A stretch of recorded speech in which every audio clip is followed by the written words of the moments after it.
Bapak, Ibu, kaum muda, remaja, dan anak-anak yang terkasih dalam Kristus, berkah dalam.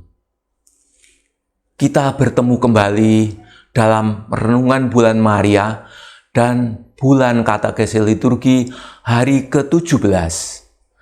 Tema renungan kemarin, hari ke-16, adalah bermusik liturgi. Tema renungan hari ini berkaitan erat dengan tema tersebut, yaitu memilih nyanyian liturgi. Marilah kita awali renungan kita ini dengan tanda kemenangan Kristus. Dalam nama Bapa dan Putra dan Roh Kudus. Amin. Menjelang misa perayaan Paskah di sekolah, seorang guru tampak serius menyiapkan lagu-lagu yang akan digunakan selama perayaan Ekaristi. Ia memilih nyanyian liturgi khusus anak-anak agar seluruh umat yang notabene anak-anak dapat terlibat secara aktif dalam bernyanyi. Apa yang dilakukan oleh guru tersebut sangatlah bijaksana. Proses memilah dan memilih nyanyian yang digunakan selama perayaan liturgi dapat berpedoman pada dokumen Musikam Sakram nomor 9. Dalam memilih jenis musik ibadat, entah bagi kur, entah bagi umat, harus memperhitungkan kemampuan mereka yang harus menyanyikannya. Untuk perayaan liturgis, tidak ada jenis musik ibadat yang ditolak oleh gereja, asal sesuai dengan jiwa perayaan liturgis itu sendiri dan selaras dengan hakikat masing-masing bagian dan tidak menghalangi partisipasi aktif dari umat. Selanjutnya, Musikam Sakram menyebutkan ada 4 hal penting yang perlu diperhatikan dalam memilah dan memilih nyanyian liturgi. 1. Perlunya memperhatikan siapa yang mengikuti perayaan liturgi. Sebagai contoh, apabila perayaan liturgi diikuti oleh anak-anak sekolah, maka diupayakan untuk memilih nyanyian liturgis yang sesuai dengan pemahaman mereka. 2. Pentingnya membedakan antara nyanyian rohani dan liturgi. Gereja tidak menolak jenis musik ibadat apapun asalkan sesuai dengan jiwa perayaan liturgi. Nyanyian liturgi selalu mendapatkan izin resmi dari otoritas gereja. 3. Nyanyian liturgi yang dipilih harus selaras dengan tata perayaan liturgi. Contohnya, nyanyian dengan tema permenungan sabda tidak digunakan untuk menggantikan Mazmur tanggapan. 4. Partisipasi aktif dari umat pada saat bernyanyi tidak dimonopoli oleh kelompok kur saja. Liturgi adalah perayaan bersama seluruh umat. Keempat pertimbangan di atas dapat dijadikan pijakan untuk memilah dan memilih nyanyian liturgi. Jangan sampai perayaan liturgi hanya didasarkan menurut selera pribadi. Semoga melalui pemahaman yang benar dan bijaksana dalam memilih nyanyian, perayaan liturgi semakin meriah dan mampu menghantar umat pada misteri karya penyelamatan Allah dalam Kristus.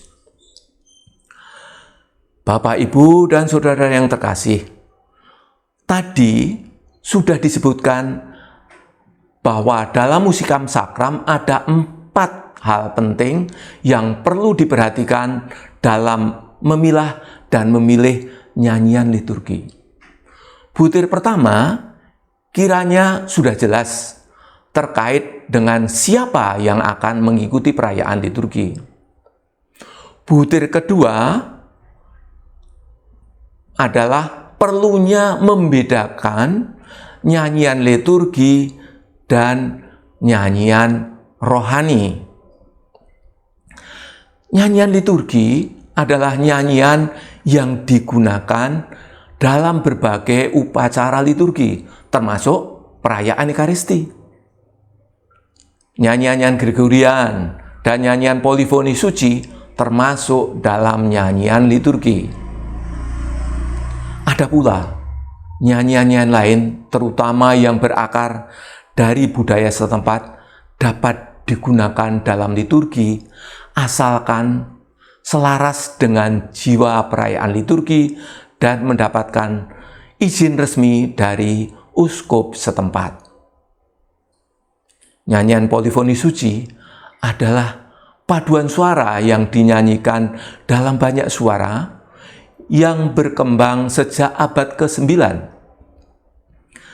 Dalam mencari lagu-lagu polifoni suci, disarankan mengambil dari puji syukur atau nada bakti, karena kedua buku tersebut telah mendapatkan izin resmi dari KWI.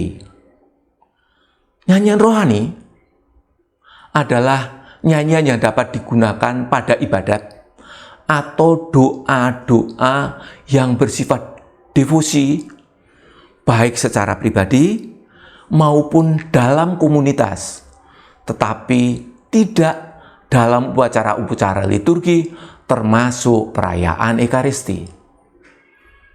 Perlu diketahui bahwa dalam pedoman umum misa Romawi ada lagu-lagu yang sudah baku dan tidak boleh diganti syairnya, tetapi ada terjemahnya. Lagu-lagu itu adalah lagu yang ada dalam ordinarium. Tuhan kasihlah kami kemuliaan sampai anak domba Allah dan Bapa kami. Pada butir ketiga ditekankan bahwa nyanyian liturgi hendaknya selaras dengan tata perayaan liturgi. Artinya, perlu disesuaikan dengan masa dan tema liturgi. Apakah masa-masa Advent, Natal, Paskah, Pantekosta, atau tema pertobatan, atau tema panggilan, dan sebagainya. Kita menekankan kembali butir yang keempat, bahwa fungsi nyanyian dalam liturgi gereja adalah ungkapan doa seluruh umat beriman dalam memuliakan Allah. Lagu dan musik harus mendorong partisipasi aktif orang-orang yang hadir dalam perayaan liturgi, harus mengungkapkan kekayaan budaya umat Allah dengan ciri khas perayaan yang sakral dan agung. Kata Santo Agustinus, dia yang bernyanyi dengan baik berdoa 2 kali. Sebagai akhir kata, sinergisitas semua yang terlibat dalam perayaan liturgi sangat diperlukan. Ada baiknya kita dalam memilah dan memilih nyanyian liturgi perlu konsultasi dengan imam yang akan memimpin perayaan liturgi tersebut. Kita yakin imam akan memberikan saran dan keputusan yang terbaik. Kemuliaan pada Allah Bapa dan Putra dan Roh Kudus, seperti pada permulaan, sekarang, selalu, dan sepanjang segala abad. Amin. Dalam nama Bapa dan Putra dan Roh Kudus. Amin.